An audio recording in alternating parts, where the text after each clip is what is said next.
I want you to picture something for a second. Imagine you are walking across a vast open savanna. Okay, setting the scene. Yeah, we're going back millions of years ago.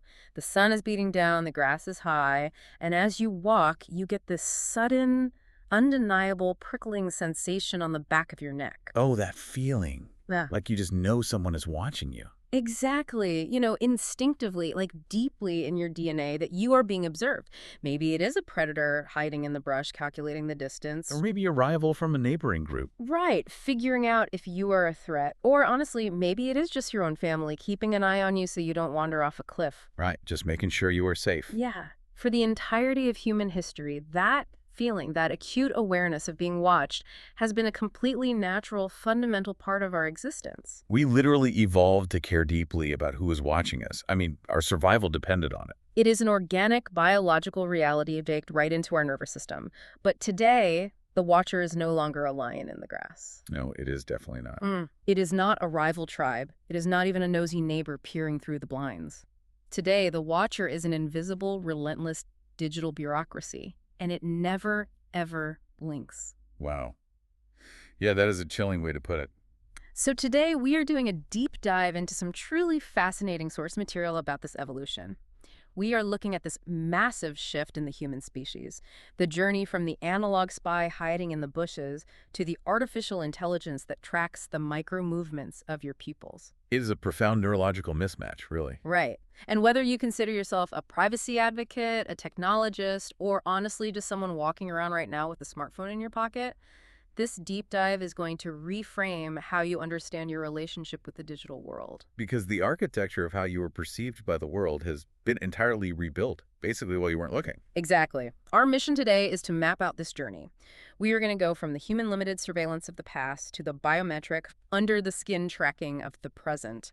And finally, look at the biological toll of living inside a network that just simply never turns off. Which is why I'm so glad to have you here today. You are the perfect guide to help connect these dots between the history, the technology, and the psychology. Well, thank you. I mean, people often get trapped focusing on the hardware. They look at the cameras, the servers, the drones. Right, the flashy stuff. Exactly.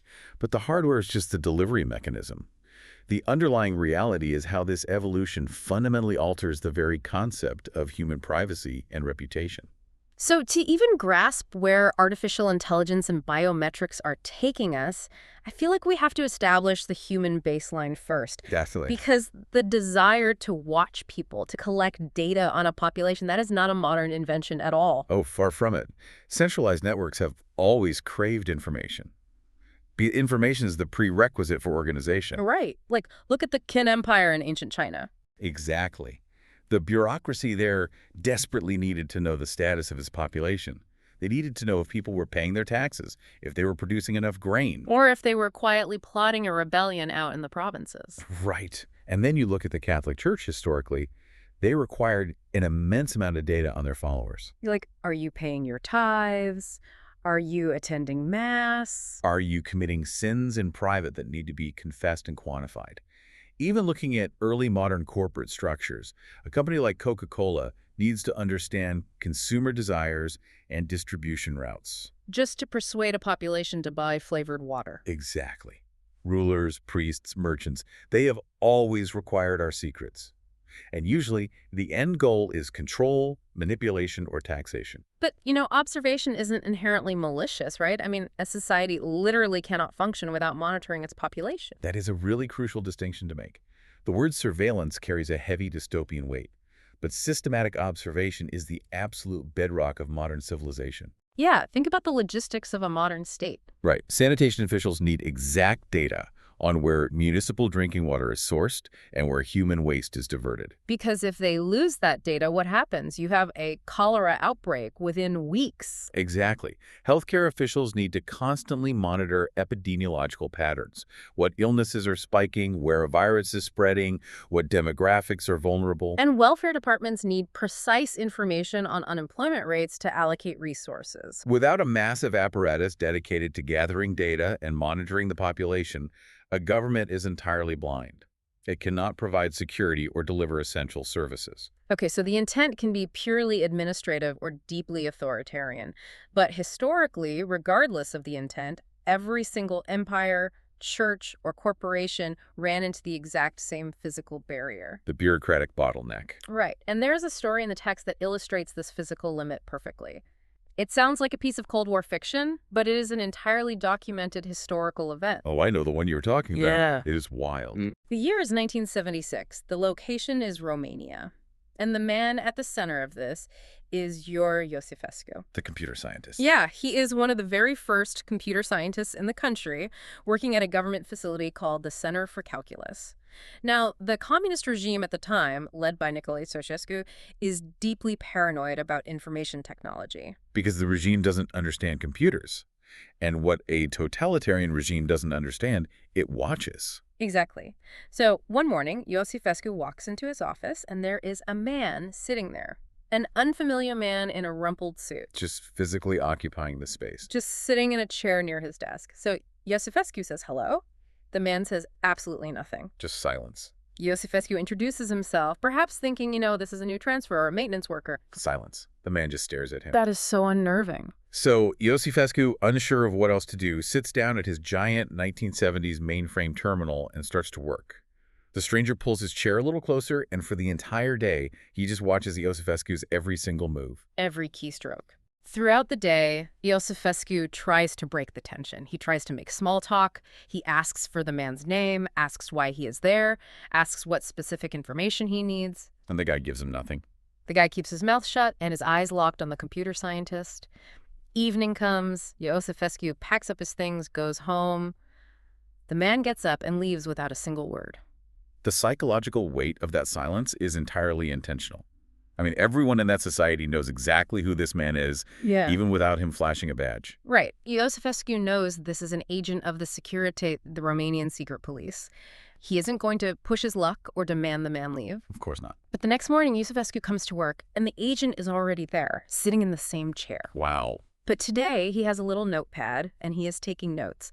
And this dynamic, this silent man in the rumpled suit, sitting inches away from Iosifescu, watching his hands, watching his screen, watching his coffee breaks, continues every single working day. For 13 years. 13 years. It is difficult to even comprehend that level of sustained interpersonal friction. 13 years of another human being just breathing down your neck. Until the regime collapsed in 1989. For over a decade, Iosifescu never even learned the man's name. It was just a silent, physical manifestation of the state's gaze. It is a chilling historical anecdote. Yeah. But look at it from an infrastructural perspective. It perfectly encapsulates the severe limitations of the analog era of surveillance. How so? Well, the Ceausescu regime was defined by a paranoia that defied logic. He didn't just want a silent man watching the computer scientists. His ambition was to watch all 20 million Romanian citizens with that exact same level of scrutiny. And the lengths he went to in pursuit of that omniscience border on the absurd, frankly. They really do. When the Securitate discovered that a handful of citizens were writing anonymous, critical letters to Radio Free Europe, Ceausescu didn't just use traditional detective work to find the dissidents. Right. He orchestrated a massive nationwide campaign to collect handwriting samples from all 20 million citizens. Schools were ordered to hand over student essays. Employers were mandated to collect handwritten resumes from every single worker. But wait, what about the people who didn't work or go to school? Exactly. When one of his aides pointed out that logistical gap, asking what they should do about retirees or the unemployed, Ceausescu's response was to invent a completely new, meaningless bureaucratic form. Just to get their handwriting. Yes, just design a form that legally required them to fill it in by hand, solely to capture their penmanship. He even went so far as to force every citizen who owned a private typewriter to register the machine with the local police. So they had to hand in a sample of its typing, essentially creating a ballistic fingerprint for every typewriter in the country. Right. But this is exactly where we hit that physical barrier we mentioned, the bureaucratic bottleneck. He had the ambition of a total surveillance state, but he slammed headfirst into biology. Let's break down the physical math of that ambition, because the math is what dictated the boundaries of historical power. Okay, walk me through the math. If a regime wants to watch 20 million people, 24 hours a day, they face a non-negotiable, biological reality. Hmm. Human agents require sleep. Right, you can't just have one guy awake forever. Exactly. You cannot assign one agent to watch one citizen. You need shifts. Realistically, to maintain constant round-the-clock surveillance without gaps, you need at least 2, probably 3 agents per target. So to watch 20 million people. You would need an army of 40 million agents, And how many did the Securitate actually have on the payroll? approximately 40,000. 40,000 agents trying to monitor 20 million people. That ratio guarantees massive blind spots. He supplemented that with about 400,000 civilian informers, neighbors spying on neighbors, teachers spying on students. But even if he somehow magically conscripted those 40 million agents, the infrastructure would instantly collapse under a new paradox. If you have 40 million agents, you then have to monitor the agents. Because autocrats structurally distrusted their inner circles more than the general public. Exactly. The higher up you were in the apparatus, the more closely you were scrutinized. So you end up needing agents to watch the agents, Yeah. and then a third tier to watch the second tier. It is just a logistical Ouroboros. The snake eating its own tail. It makes me think of an analogy. Like someone who obsessively hoards books. They buy thousands and thousands of volumes, stacking them from floor to ceiling in every room of their house. Okay, I see where you're going with this. They possess all this information. The physical data is sitting right there. But they are never, ever going to read them. They don't have the lifespan or the cognitive bandwidth to process what they have collected. That is the perfect visualization of the bureaucratic bottleneck. Let's assume the Securitate actually achieved their goal and managed to generate a detailed report on every single citizen every single day. 20 million daily reports. Right. Over the course of a single year, you are looking at 7.3 billion physical pieces of paper. Where does a nation find the analysts to sit in a room, read 7.3 billion reports, cross-reference the names, spot the anomalies, and actually find the patterns? You simply cannot. The information just becomes noise. Precisely. So if the state physically couldn't watch everyone, and they couldn't even process the data they did manage to collect, how did they maintain such an iron grip on society? Because the mechanism of control wasn't actual omniscience. The true power of the KGB or the Securitate was the illusion of omniscience. The mechanism was fear. Ah, I see. As a citizen, you knew there weren't enough agents to watch everyone, but you never knew if you were the specific person being watched on that specific day. Because the possibility of observation was always present. Yes. And because of that, the population internalized the surveillance. You began to police yourself. You self-censored your speech. You altered your behavior. You became incredibly careful about who you associated with. So the system functioned by leveraging the psychological weight of potential surveillance, outsourcing the labor of control to the citizens' own anxiety. Exactly. Because even Iosifescu, sitting in that office with his personal silent shadow for 13 years, had hard boundaries of privacy. Right. When 5 o'clock hit, the agent went home. The agent didn't follow Iosifescu into his bedroom or stand over his shoulder in the bathroom. And most crucially, Iosifescu possessed absolute, impenetrable privacy inside his own mind. So the human baseline of surveillance is inherently porous. It leaks. It is constrained by the biological necessity of sleep, the cognitive speed at which a human eye can read, and just the physical laws of space and time. A human body can only be in one room at a time. Right. Those are the bottlenecks of the 20th century. But what happens when the agent and the analyst become digital? The bottleneck shatters completely, and the transition is incredibly subtle. The irony of this transition is staggering, though. We just talked about how the Securitate agent was barred from entering Iosifescu's private domestic spaces. And today, Today, we voluntarily purchase our own digital agents. We pay hundreds of dollars for smartphones, we charge them, we upgrade them, and we willingly, eagerly carry them into our bedrooms, our bathrooms, and our most intimate conversations. we basically finance the hardware of our own surveillance infrastructure. And we provide the raw material, the behavioral data, completely voluntarily. The network doesn't need to deploy millions of guys in rumpled suits to follow us down the street. We interact with a centralized computer network for virtually every fundamental action of modern life. Right. If you want to find work, you use a digital platform. If you want to buy a train ticket, read a news article, order dinner. There is a computer intermediating that transaction. This omnipresence solves both sides of the historical bottleneck simultaneously. It solves the collection problem because digital sensors are ubiquitous, frictionless, and they never sleep. And it solves the analysis problem. Let's talk about reading speed because the gap alone is difficult to conceptualize. Oh, it is mind-boggling. An average human being reads roughly 250 words per minute. If you took one of those highly trained Securitate analysts and you forced them to work 12-hour shifts, reading continuously every single day with 0 weekends for a 40-year career, That is a lot of reading. they could process about 2.6 billion words in their entire lifetime. A lifetime of grueling, mind-numbing labor. But a modern large language model, an AI like ChatGPT or Llama, can process millions of tokens per minute. It can ingest, read, and cross-reference that entire 40-year, 2.6 billion word human workload in a matter of hours. And reading speed is just the baseline metric. The true paradigm shift is in pattern recognition. Right. When you are dealing with an ocean of data, a human mind simply cannot hold all those distinct variables in its working memory. A human cannot intuitively grasp the multidimensional correlations between millions of data points. But an artificial neural network is engineered for that exact task. Yes. Let's ground this in a practical example.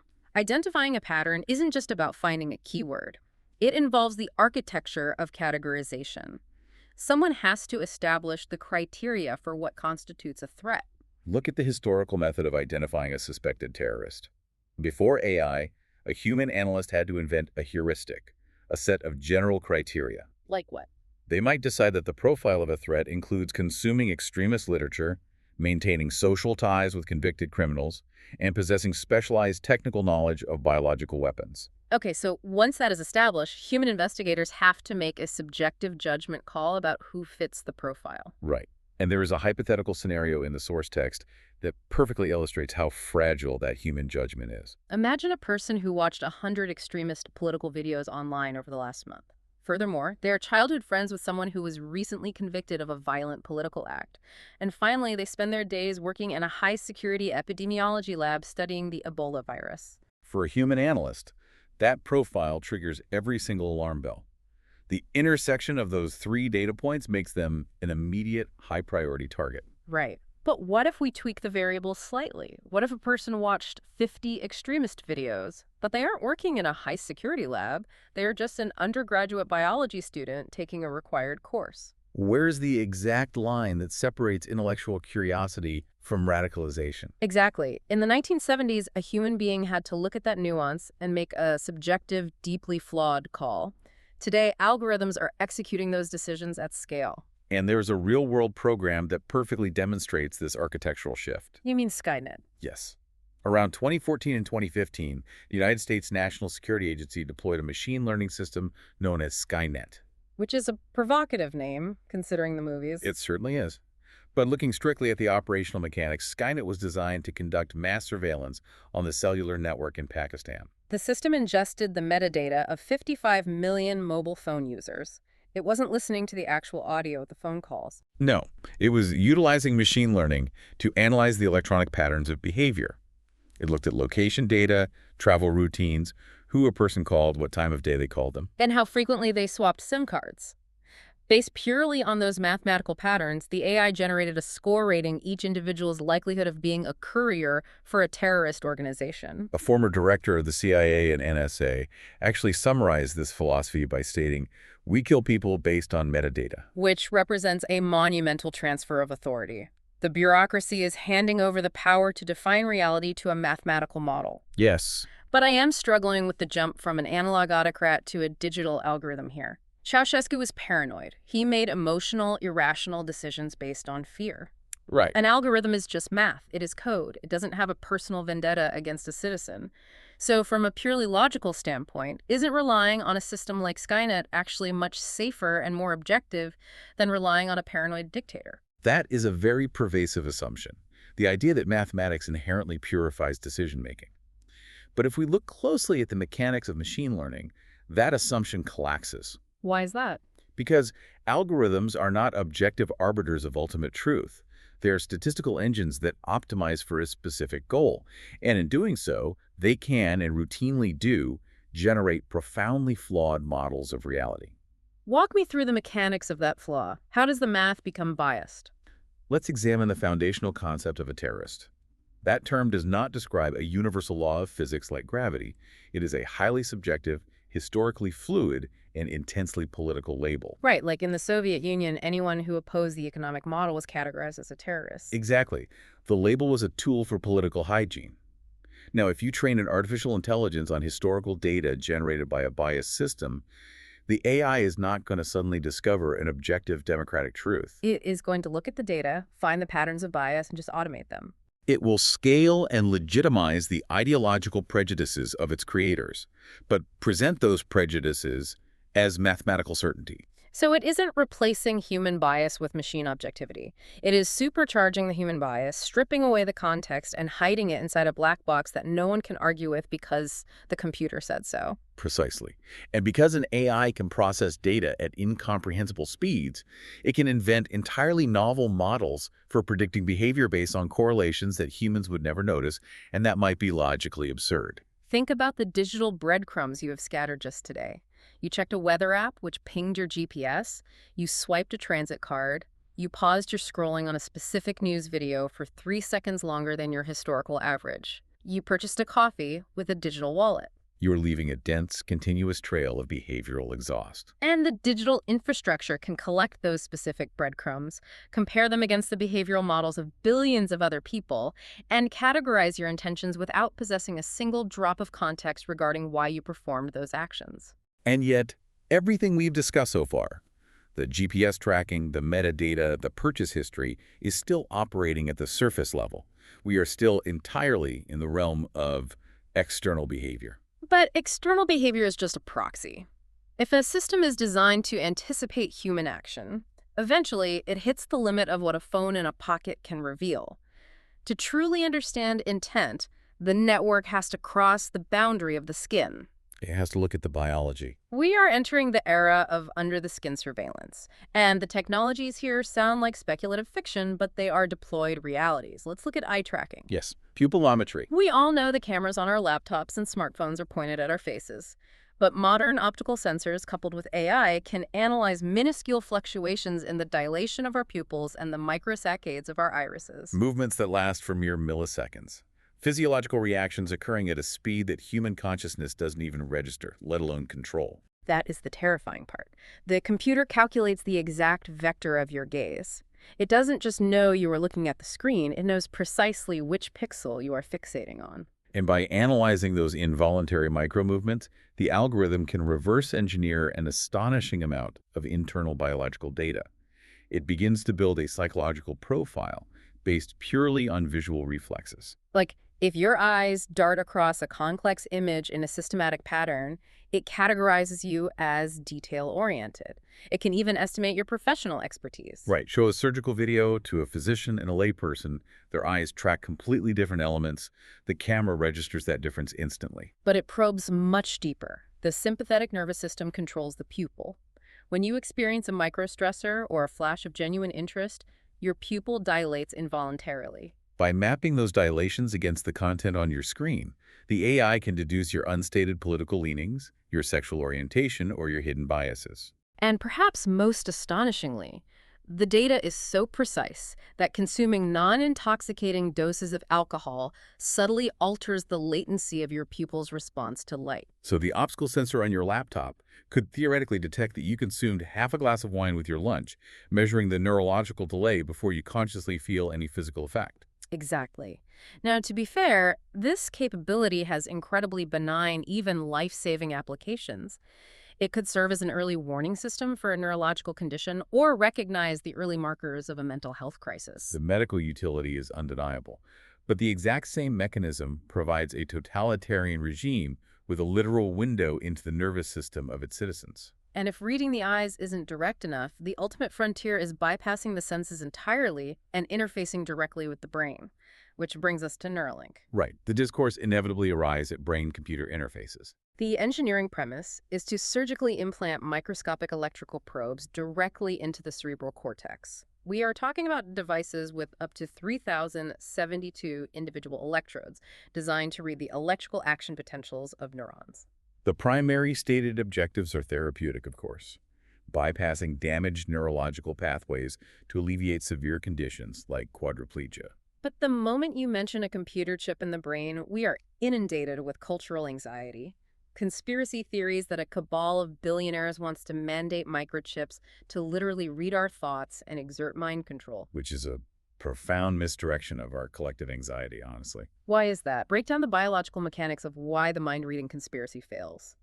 Primarily, the human brain is an incredibly hostile environment for foreign hardware. When you insert an electrode into the brain, the immune system immediately recognizes it as an invader. Microglia cells swarm the insertion site and form glial scar tissue. Which acts as an insulator, right? Exactly, gradually degrading the signal quality until the device is rendered deaf. It is a massive material science problem. But what if they solve the materials problem? Even if we achieve perfect integration, we hit a much harder wall: epistemological ignorance. We simply lack the biological Rosetta Stone required to make sense of the data. We can't translate it. No, we cannot even generate a full map of every neuron and synapse for a mouse brain, let alone a human brain with its 86 billion neurons. We don't understand the dynamic electrochemical interplay that generates conscious thought. So an implanted electrode can detect an electrical spike in the motor cortex, but we can't translate that raw voltage into a complex abstract thought like, this individual disagrees with the government. Exactly. So the panic over a dystopian state mandating mind-reading brain chips is entirely premature because the biology won't cooperate. And there is a sharp analogy that highlights the absurdity of that fear. It asks a fundamental question of efficiency. Why would a surveillance state dedicate the astronomical resources to forcibly subject millions of citizens to dangerous brain surgery when the phone in their pocket already provides a superior data set? Let's compare the analytical value of the two. Assume a regime wants to accurately determine your political allegiance. Scenario A. They rely on an implanted biometric chip. So the sensors record that at exactly 8:00 p.m., your heart rate elevated to 120 beats per minute, and the electrical activity in your amygdala spiked by 5%. That is raw physiological data. It tells the system the organism is experiencing stress, but it is completely devoid of context. It doesn't know if you were scared because of a political broadcast or because you just saw a spider. Right. Now, scenario B. The regime ignores your biology and just looks at your smartphone data. The phone logs that between 8:00 p.m. and 9:00 p.m., you spent 43 minutes streaming content from a right-leaning news network and 0 minutes engaging with a left-leaning publication. Furthermore, you lingered on an article about tax reform for 4 minutes. The behavioral context provided by the phone is vastly superior for deducing complex ideological affiliations. The phone is the ultimate surveillance mechanism because we willingly provide the context that raw biology lacks. However, we must look to the horizon line, where these two technologies intersect. The true architectural threat is the convergence. The merging of the external behavioral context with the internal biometric response. Exactly. Imagine a near-future scenario where the AI network integrates both streams. The network knows exactly what visual and auditory stimuli you are consuming via your smartphone. It knows you are watching a specific political advertisement. And simultaneously, a non-invasive biometric sensor like an optical heart rate monitor on your wrist or the pupillometry from your camera registers the precise microfluctuations in your nervous system while you consume that ad. So it is correlating the external what with the profound internal how. Once an AI architecture achieves that level of integration across millions of individuals, it transcends mere prediction. It maps the precise emotional triggers of a population. It learns which combination of colors or phrasing triggers a spike of joy or rage in your unique nervous system. And once a system understands the levers of your biology, it transitions from observation to direct behavioral manipulation. It can tailor stimuli to bypass your rational defenses and sell you absolutely anything. That is profoundly unsettling. But we don't have to wait for the future convergence of brainwaves and targeted ads to see this digital architecture exerting total control. These AI-driven surveillance networks are fully operational right now globally. And examining these real-world deployments is critical. It demonstrates that the underlying mathematics are entirely agnostic. Right. The algorithms do not care about the political philosophy of the state using them. We are going to look at several global case studies, strictly as mechanical manifestations of the technology. We are looking at the data pipes and the outcomes impartially. Okay, let's start with how AI surveillance is leveraged within a democratic framework. Let's look at the massive investigative apparatus deployed following the riot at the United States Capitol on January 6, 2021. The FBI did not simply rely on detectives knocking on doors. They constructed an incredibly dense digital dragnet. They capitalized on the ubiquitous digital exhaust that modern citizens involuntarily leave in their wake. For example, one individual posted a status update on social media stating his intent to witness history. The FBI served a subpoena to the platform, extracting his account history, credit card data, and phone number. Okay. They then took his government-issued driver's license photograph and ran it through facial recognition algorithms against thousands of hours of CCTV footage captured inside the Capitol. Searching for a geometric match. Concurrently, they obtained warrants for geofence data, pulling the exact GPS coordinates of his mobile device, constructing a literal, step-by-step geospatial map of his movements. The architecture correlates the public social media proclamation with private financial records and real-time spatial telemetry. And the granularity extended far beyond the building. Investigators utilized automated license plate readers. The system recorded a suspect from New York crossing the Henry Hudson Bridge at 6:06 a.m. It logged him returning at 11:59 p.m. And they can connect that to him personally. Yes, the system surfaced an image from a completely different camera on Interstate 95, peering through his windshield to capture a distinctively colored hat on the dashboard. The algorithm successfully matched that hat to a photograph on his social media. It really illustrates the total collapse of anonymity within public infrastructure. There was even a participant who actively tried to evade this. He wore a mask, avoided live streaming, and carried a burner cell phone registered under his mother's name. But the algorithm easily bypassed these physical defenses. Because machine learning models operate on data points that humans cannot consciously obscure. Exactly. The facial recognition software analyzed the exposed geometry around his eyes and the bridge of his nose. It compared that partial biometric signature against millions of records and achieved a high-confidence match with a passport photograph from 4 years prior.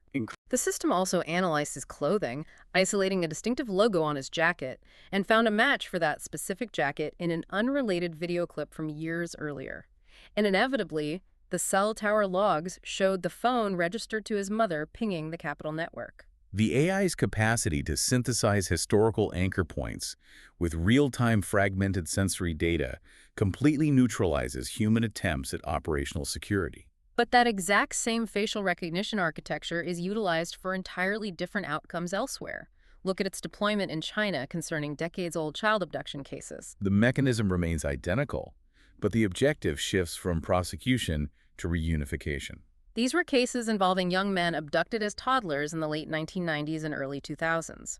For over 20 years, traditional police work yielded nothing. From a biological standpoint, a human investigator cannot look at a grainy photograph of a 3-year-old and reliably pick out their 23-year-old face in a crowd.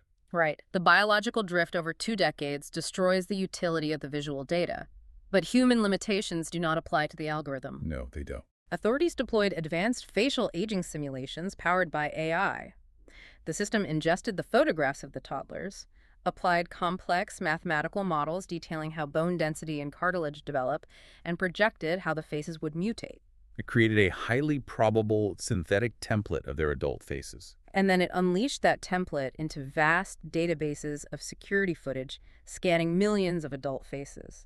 The algorithm found the mathematical correlations leading directly to the successful physical reunification of these young men with their biological parents. The pattern recognition transcended the boundaries of biological time, achieving a result that was logistically impossible for a human bureaucracy. So we see high-stakes federal investigations and miraculous family reunifications. Yeah. But it is also utilized for everyday logistics. Consider the implementation of AI at a sports stadium in Denmark, home to the soccer club Brøndby IF. And it is vital to note this deployment occurred strictly within the regulatory framework of the European Union's General Data Protection Regulation. Right. The club faces the hurdle of filtering 30,000 fans through turnstiles. In 2019, they integrated facial recognition cameras at the gates. The AI instantly scans the geometry of their face, queries a database of individuals legally banned for hooliganism, and grants or denies entry. The justification is an optimization of public safety through the complete removal of the human bottleneck. It reduces physical cues and lowers ambient tension. But when we examine how that exact same frictionless pipeline operates within a totalitarian framework, the implications become stark. Look at the mechanics of how the government of Iran has integrated AI surveillance to strictly enforce its compulsory hijab laws. This is an unambiguous demonstration of algorithmic architecture being utilized to enforce rigid ideological conformity at a national scale. The hijab has been mandated since 1979, historically enforced by human patrols, but human enforcement is flawed.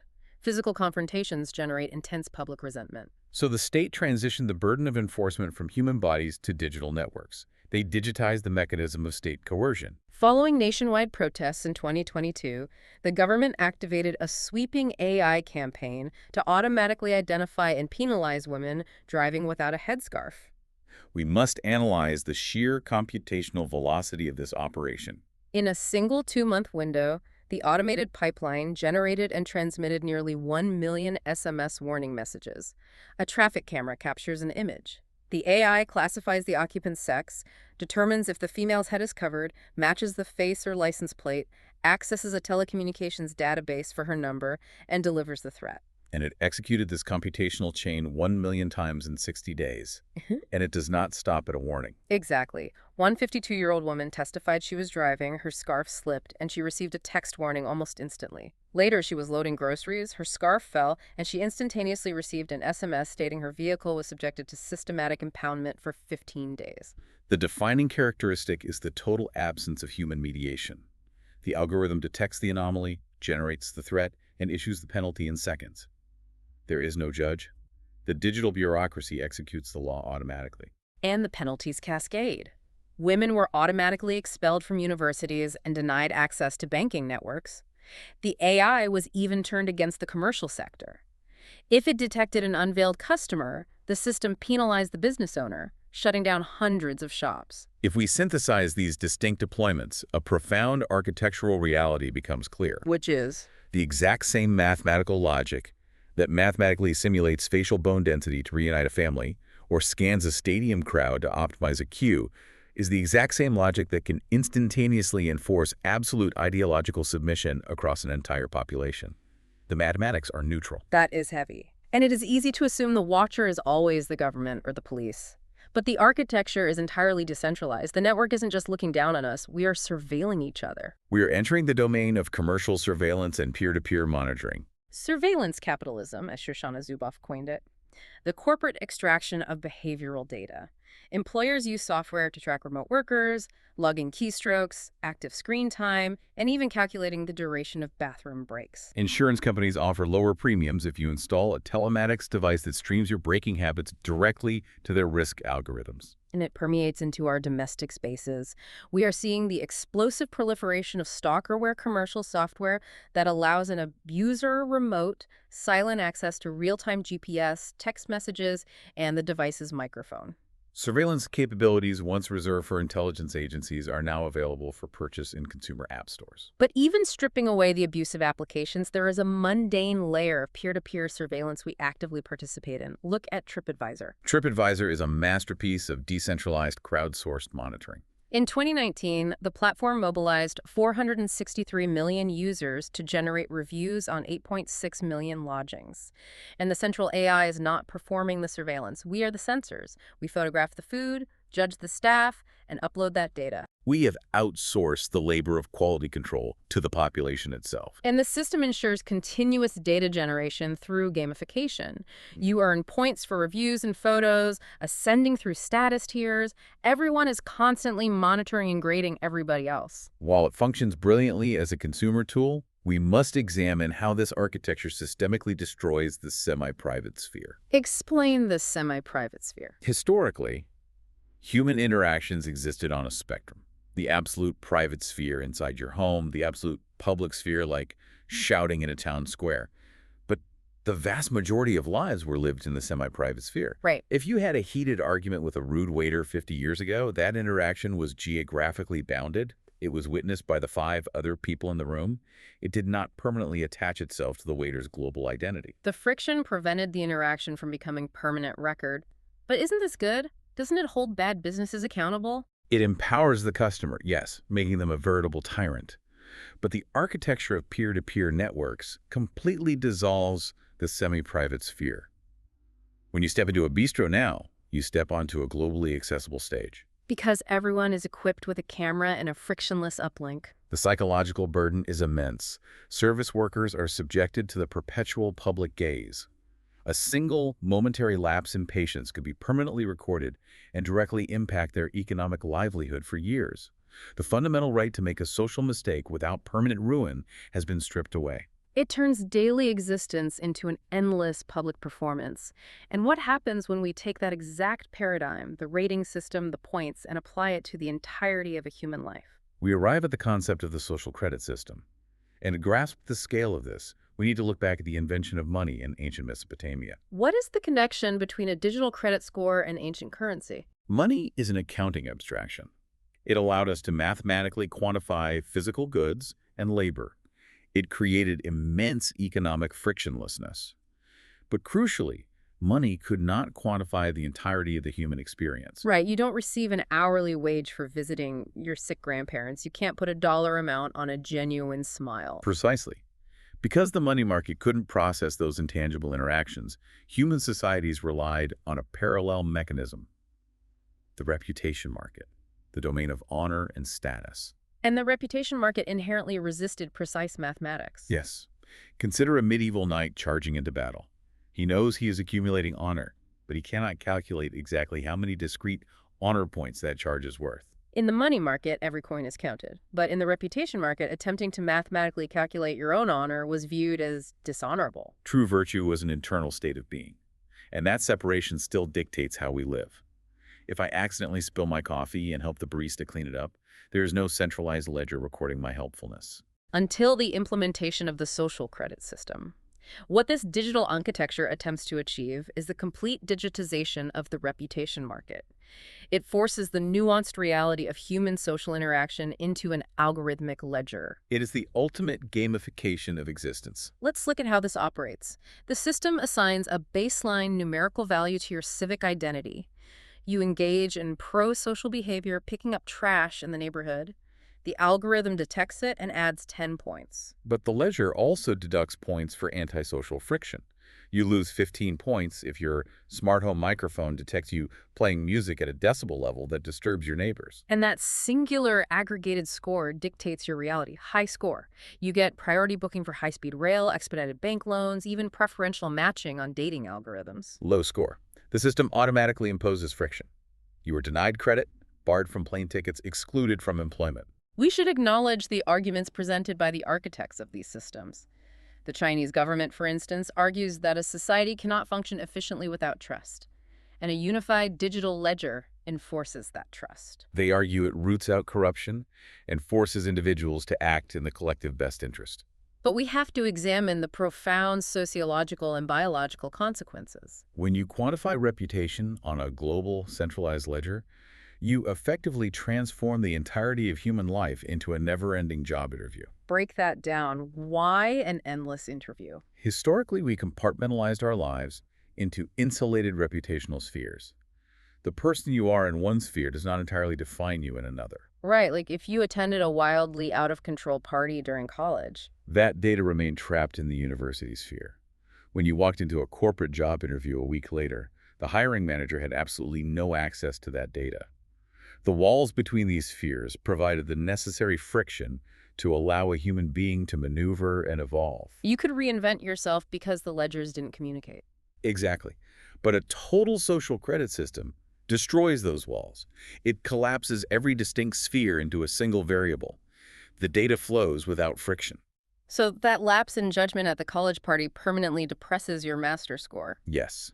And because the network tracks peer-to-peer associations, simply maintaining a digital friendship with someone who has a low score might automatically trigger a reduction in your own score. An algorithmic contagion. And that fragile number sits on the desk of the loan officer and the HR manager. There is nowhere to hide. Every micro-interaction is graded and held in a state of permanent computational judgment. And we cannot ignore the biological toll that inflicts. The pursuit of status is an inherently stressful neurological process. Evolutionary biologists observe that even highly social primates, like chimpanzees, require periods of off-grid time. They physically remove themselves from the social hierarchy of the troop to let their cortisol levels drop. Exactly. They need a break from the reputation market. But a digital social credit system entirely annihilates the concept of off-grid. It traps the organism in perpetual performance anxiety. The nervous system can never disengage. Which brings us to the final, most terrifying architectural reality of the digital bureaucracy. Section 7, Relentless. The network is always on. This is where the mismatch between biology and technology reaches its critical failure point. We are biological entities bound by circadian time, cycles of wakefulness and deep sleep, and the legacy systems of modern civilization mirror our biological limitations. Look at the structure of global finance. The New York Stock Exchange is the beating heart of global capitalism, but it is governed by biological time. Right. The opening bell rings at 9:30 a.m. and the closing bell rings at 4:00 p.m. The servers literally stop accepting trades if a world-altering conflict erupts at 4:01 p.m. on a Friday. The global financial market literally goes to sleep and waits until Monday morning to process the panic. Human networks are bounded by the necessity of rest. But a digital network does not possess a circadian rhythm. The server farms, machine learning algorithms, they do not experience cellular fatigue. They are perpetually gathering telemetry, perpetually updating the ledger. We are taking a fragile, organic entity and hardwiring it directly into an inorganic, relentless machine that operates at the speed of light. What is the inevitable physiological outcome? Systemic failure. It burns out and collapses. The human nervous system desperately requires the friction of silence to process reality. But how do you enforce a pause on a globally distributed, autonomous network? How do you tell the algorithm to take a nap? You cannot. We looked at the human bureaucracy of the 1970s and decided the bottleneck was inefficient. We traded sleep for frictionless efficiency, but we eradicated the biological pauses that insulated our sanity. And it threatens our epistemological stability. When an AI network ingests data and evolves its models at a sleepless pace, it will inevitably generate errors. And those errors will mathematically compound faster than the human bureaucracy can correct them. We suffer from an illusion of omniscience regarding the machine. We assume its output must represent objective reality. But it builds models based on statistical correlations, not profound comprehension. It is entirely capable of forming a deeply distorted, fully hallucinated understanding of human behavior and enforcing that hallucination as law. I think anyone listening right now can viscerally relate to that systemic exhaustion. Being tethered to a smartphone, the constant push notifications, the frictionless doom scrolling. That localized fatigue is a micro version of this macro collapse. We are trying to synchronize our biological rhythm with a machine that does not need to breathe. We are forced to inhale and exhale data, but our lungs are strictly biological. We need to step back and survey the landscape we've mapped out today. We traced an incredible evolutionary arc. We started with the analog reality of the human bottleneck, the silent security agent sitting inches away from Iosifescu. We analyzed how the transition to digital agents allowed neural networks to ingest billions of words in hours, categorizing human intent without context.